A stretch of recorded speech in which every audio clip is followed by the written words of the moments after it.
ಹಾಂ ಮಕ್ಕಳೇ, ಈಗ ನೀವು ಏನು ಮಾಡ್ತೀರಂತಂದ್ರೆ ಇದು ಯಾವ ಆಟ? ನುಸುಳುವ ಆಟ.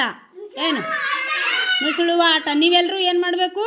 ನೀಟಾಗಿ ಈ ಥರ ಕಾಲು ಅಗಲ ಮಾಡ್ಕೊಂಡು ನಿಂದಿರಬೇಕು. ಇಲ್ಲಿ ಇಬ್ಬರು ಮುಂದೆ ಏನು ಮಾಡ್ತಾರ, ಅವರು ಕಾಲು ಕೆಳಗಿಂದ ಬರ್ತಾರ. ಸರಿ, ನೀವು ಹೋಗು, ಅದು ಅಲ್ಲಿ ಹೋಗು, ನೀ ಈ ಲೈನಿಗೆ ಹೋಗು. ಹೋರಿ ಬರ್ರಿ ಬೇಗ. ಯಾರು ಫಾಸ್ಟ್ ಬರ್ತೀರಿ ನೋಡೋಣ. ನೀವೆಲ್ಲ ಚಪ್ಪಾಳೆ ಆಗಬೇಕು.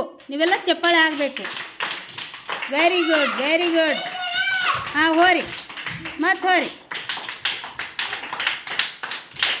ಚಪ್ಪಾಳೆ ಆಗಬೇಕು ಅವರಿಗೆಲ್ಲ. ಹಾಂ, ಯಾರು ಫಸ್ಟ್ ಬರ್ತಾರ ನೋಡ್ಬೇಕು. ಹಂಗೆ ವೆರಿ ಗುಡ್.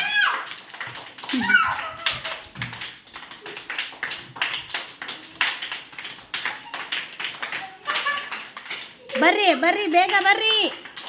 Very good.